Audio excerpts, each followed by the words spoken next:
can't live without my daughter. She's my everything. I always realise how lucky I am to be a mum to my children and to be there for them.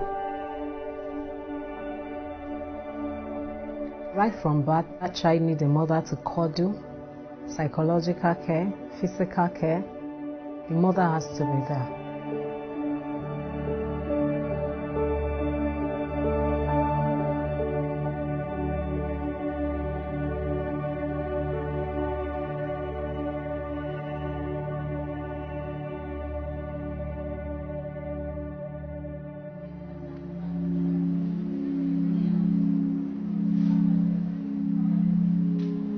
Postpartum hemorrhage happens everywhere. It happens in high-income countries and low and middle-income countries.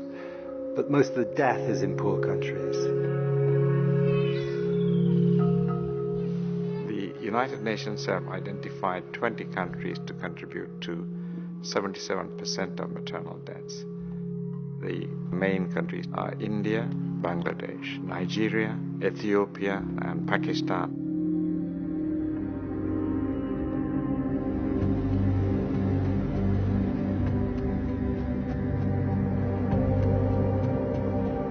Postpartum hemorrhage causes more deaths than anything else as far as maternal mortality is concerned in Pakistan. Our biggest nightmare is getting blood, because if she's losing blood like mad, she has to be replaced with that amount of blood. And if you do not have the blood at hand, then that is the major problem. Women dying of postpartum hemorrhage, women brought in debt to the hospital. There are so many of them. You can't even think of that in a developed world. But over here, this is an everyday thing which goes on and on and on. When I was going through postpartum hemorrhage, I had the feeling I'm going towards death. When I went to the hospital on that morning, I did not know. I was very worried whether I will be back to home or not. I just prayed to God, oh God, please save my life just for my daughter. I was bleeding heavily, and immediately they shifted me back to the operation theatre and did my hysterectomy to save my life. I used to get emotional when I saw such a woman arriving to the hospital with PPH, but obviously after my experience, the feelings were enhanced. I had literally tears in my eyes with the woman going into PPH. Major public health problem.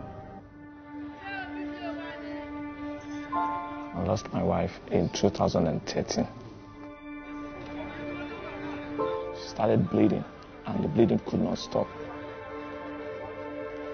We tried to take her to another hospital where they could really help us, but I think we did not get there on time. There was nothing I could do. I just started praying.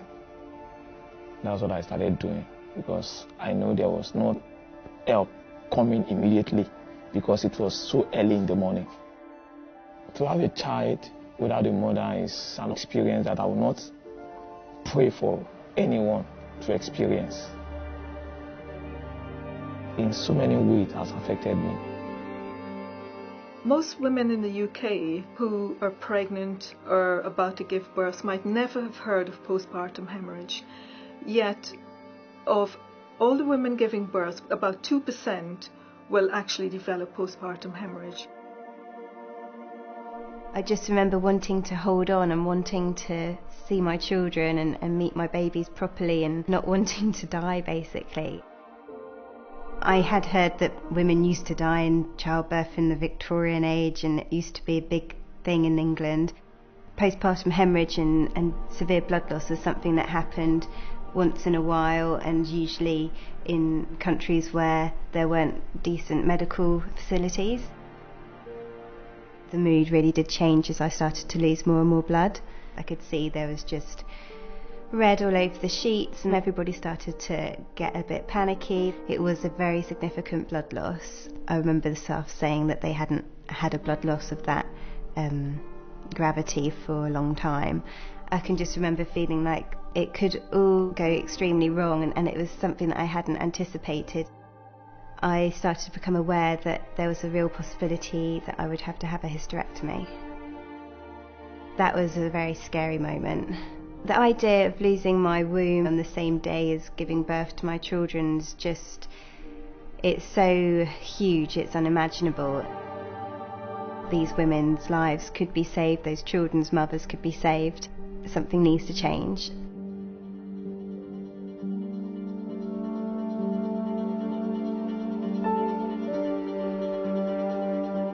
The Woman trial is a large-scale, international, randomized controlled trial to evaluate the effect of a drug called Tranexamic acid on the risk of death after postpartum hemorrhage.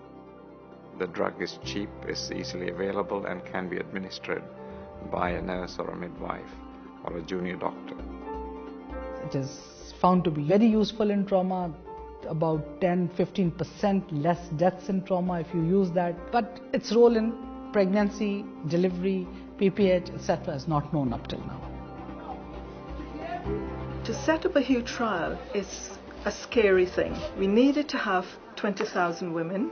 We needed to find hundreds and hundreds of doctors to take part in this trial, and we needed many, many countries to take part, especially those countries where women were dying and where postpartum hemorrhage was a real problem.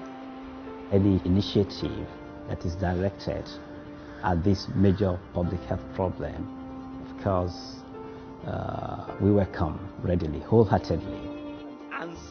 If a drug can prevent hysterectomies, a drug can prevent deaths, a drug can minimize the amount of blood we need to give, then that's a good thing all over the world. It was very easy to convince the doctors in Nigeria to take part because they see postpartum hemorrhage and women dying daily. Many African countries came on board, and we then focused on Southeast Asia, and Pakistan was the next big country to come on board. I am very passionate about the trial. I really want the results of the trial as quickly as possible. This would make a difference. This will tell us whether it is effective or it's not.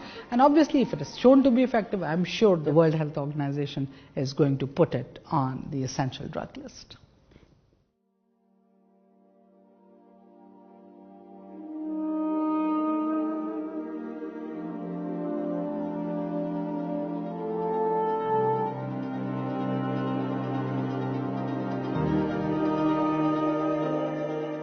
The trial was a huge success.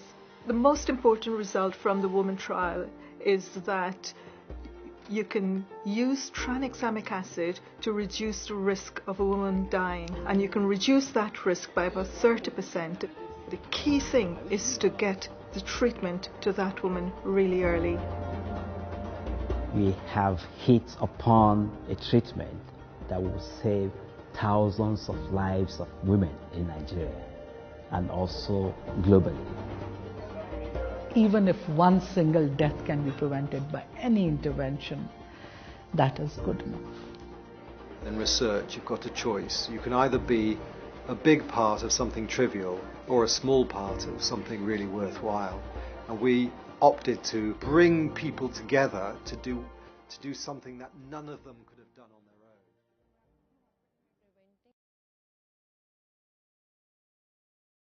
their own.